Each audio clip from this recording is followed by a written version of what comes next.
Bonjour à tous, j'espère que vous allez excellemment bien. Aujourd'hui, on se retrouve pour parler football, l'Euro 2022 féminin. On va revenir sur la deuxième journée du groupe B. Hier soir, on avait deux rencontres au programme, Danemark-Finlande et Allemagne-Espagne. Et deux rencontres qui ont été assez intéressantes. Au moins, on n'a pas eu d'énormes branlées sur ces deux matchs et on aura des choses à dire sur ces deux rencontres. N'hésitez pas à vous abonner à la chaîne, à mettre un pouce bleu, à réagir dans les commentaires, également à partager la vidéo si vous pensez que ça peut intéresser vos proches. Dans les commentaires, n'hésitez pas à me dire si ça vous a plu, déçu, ce que vous avez pensé des matchs.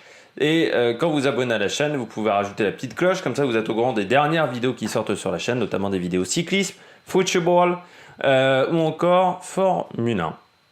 Enfin, sport mécanique en ce moment. On commence tout de suite avec les deux matchs. On va commencer par le premier. Danemark-Finlande. Danemark-Finlande, deux équipes qui avaient besoin de points pour pouvoir encore une fois se qualifier. Deux équipes qui avaient perdu leur premier match, à chaque fois en encaissant 4 buts. Donc on voulait voir ce que ça donnait cette rencontre.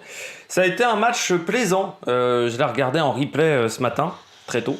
Match très plaisant entre le Danemark et la Finlande, avec quand même une équipe danoise qui a dominé, je dirais, la rencontre, qui a eu des occasions, beaucoup d'occasions, et qui ne gagne que 1-0. Tout simplement un énorme manque de réalisme du côté du Danemark. Déjà, 5 tirs cadrés sur 19 tirs tentés. Ça veut dire qu'un tir sur 4 seulement a été cadré par les Danoises. Mais surtout énormément de tirs à côté complètement manqués. Je pense notamment à Pernille Harder qui a certes marqué mais qui a raté beaucoup d'occasions. Il y a eu également Anderson qui en a raté une belle à un moment dans la rencontre. Nadim, elle a apporté beaucoup, je trouve, sur son côté. Vraiment, elle a fait le match. Nadim, elle avait été remplaçante, je crois, sur la première rencontre, je crois me rappeler. Et bien là, elle a fait vraiment une très belle rencontre. Et ce 3-4-3 a bien marché face à la Finlande. Autant ils n'avaient pas du tout. Enfin, ils n'avaient pas marché face à l'Allemagne. C'est surtout que face à l'Allemagne, elles avaient été sevrées de ballon. Vraiment, les Allemandes avaient fait une très bonne rencontre. Et m'avait fait une très bonne impression parce que les Danoises n'avaient pas déjoué complètement, elles avaient tenté des choses offensivement, mais c'est surtout qu'en face les Allemandes avaient été trop fortes pour les Danoises.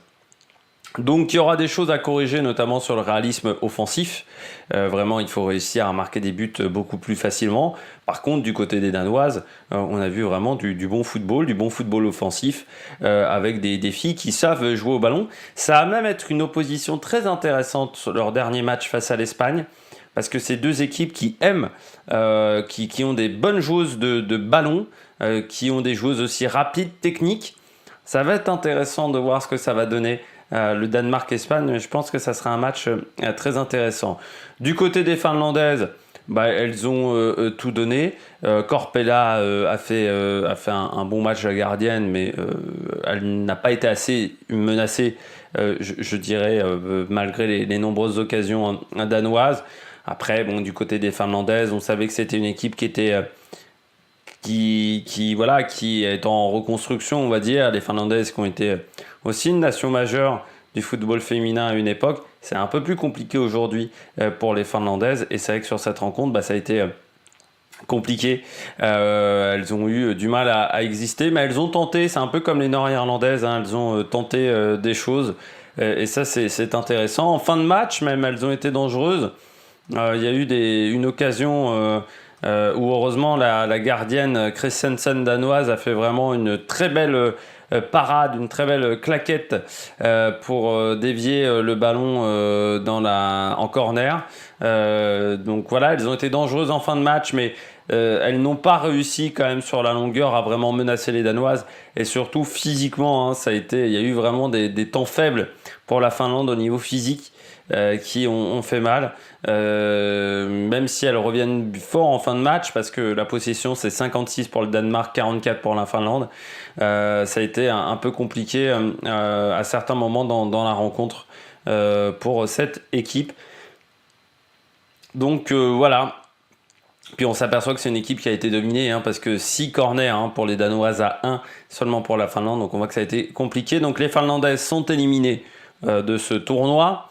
Et puis il y aura encore un match important entre l'Espagne et le Danemark. Pourquoi entre l'Espagne et le Danemark?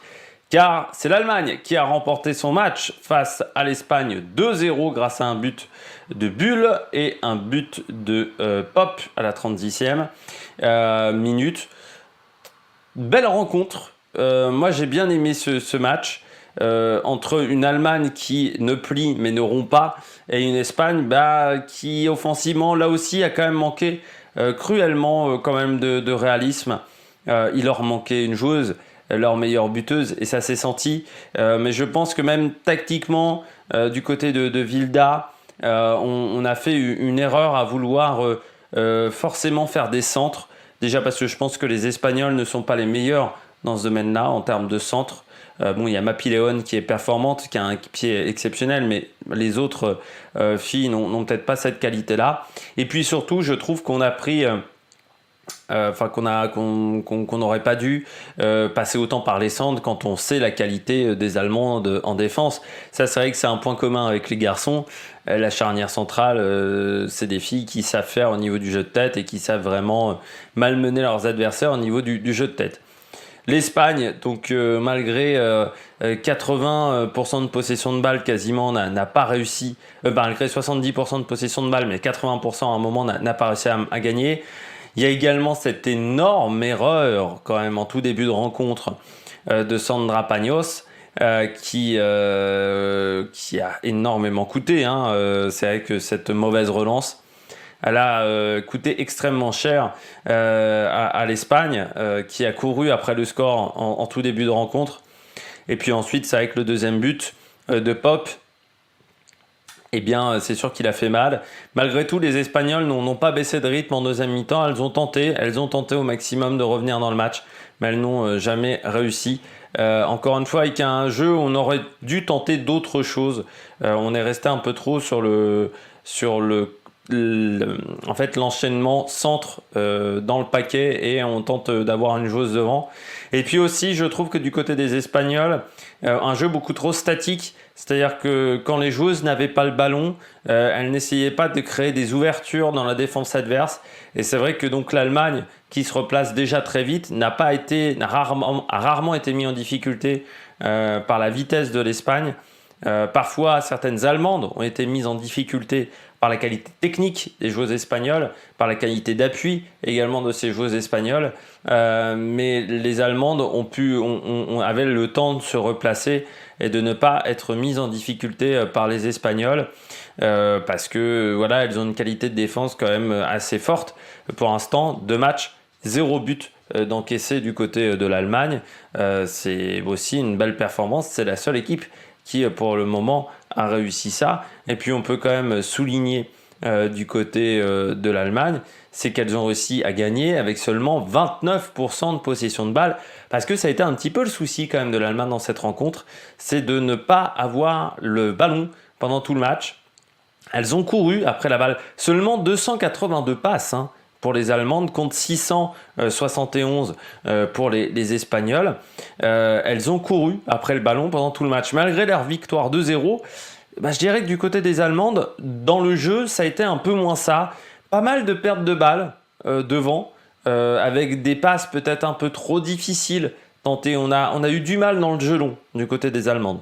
Le jeu court marchait plutôt pas mal. Le jeu long, ça ne marchait pas. Et puis également trop de fautes du côté des Allemandes, mais c'est aussi dû au fait qu'elles n'avaient quasiment pas la balle pendant toute la rencontre. 16 fautes, dont 2 cartons jaunes, des joueuses qui ne pourront pas jouer le prochain match. C'est un peu beaucoup. Heureusement, les Espagnols n'ont pas réussi à en profiter de ces fautes, mais un peu trop de fautes. Alors, il y avait des fautes utiles, mais il y a eu des fautes où les cartons jaunes étaient justifiés. Les cartons jaunes de Stéphanie Frappart. On pourra noter quand même que sur l'action de Paredes, face à Pop, on aurait pu avoir un carton jaune.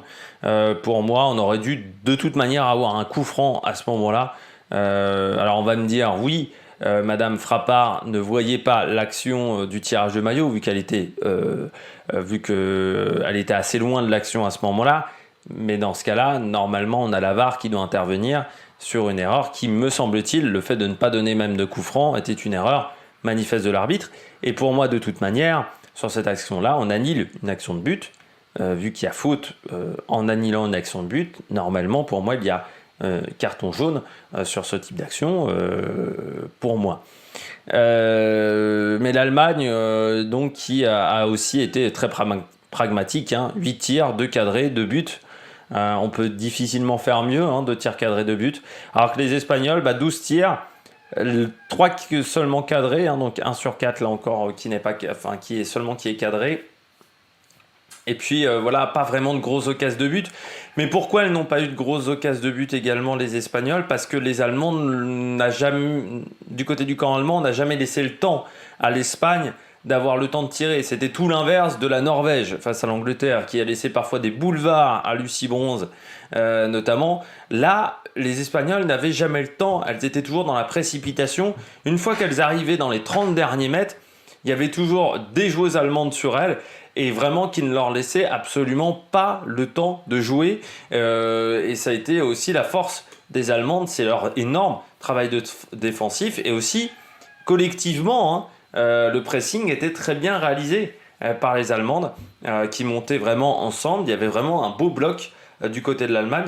Donc ça a été vraiment un match encore intéressant de l'Allemagne. Pour l'instant, je vous le dis, c'est une équipe qui m'a fait vraiment une belle impression, cette équipe d'Allemagne. Même si sur cette rencontre-là, au niveau possession, il va falloir quand même mettre le pied sur le ballon parce que ça consomme énormément d'énergie, ça oblige à commettre des fautes, ça consomme énormément d'énergie. Je ne suis pas sûr qu'elles vont pouvoir faire ça pendant encore 4 matchs. Donc ça sera important sur le prochain match face à la Finlande, qui est un petit peu le petit poussé du groupe, de réussir à avoir le pied sur le ballon. Ça sera dans 3 jours désormais, même cette rencontre. On passe tout de suite au programme à suivre, parce que je crois qu'on a assez bien parlé de ce match. Du côté du programme à suivre de cet Euro 2022, on aura ce soir Suède-Suisse et Pays-Bas-Portugal dans le groupe, pour le moment le groupe de la mort, avec pour l'instant 2 matchs nuls sur les 2 premiers matchs. Donc à 18h Suède-Suisse, à 21h Pays-Bas-Portugal. Pour le Portugal, ça va peut-être être compliqué, mais le Pays-Bas a quand même perdu 2 joueuses importantes dans son équipe. Et du côté de la Suède, eh bien, il faudra réussir à trouver l'ouverture face à la Suisse, qui avait quand même marqué 2 buts très rapidement face au Portugal, pour ceux qui s'en souviennent. Et puis je rappelle qu'il y aura France-Belgique, ça sera jeudi 14 juillet, 21h, pour célébrer la fête nationale, France-Belgique. Est-ce que pour les Belges, ça va être le 2e jour du SUM dans l'année? Eh bien, on le saura. Je pense que les Belges voudront faire de très bonnes choses, mais j'ai peur qu'il y ait une différence de niveau importante entre la France et la Belgique à l'avantage de l'équipe de France. J'espère que vous avez aimé cette vidéo. Si vous avez aimé cette vidéo, n'hésitez pas à vous abonner à la chaîne, à réagir dans les commentaires, à mettre un pouce bleu, à partager la vidéo sur les réseaux sociaux. Et puis nous, on se retrouve pour de nouvelles aventures sur la Mag Production. Ciao, ciao!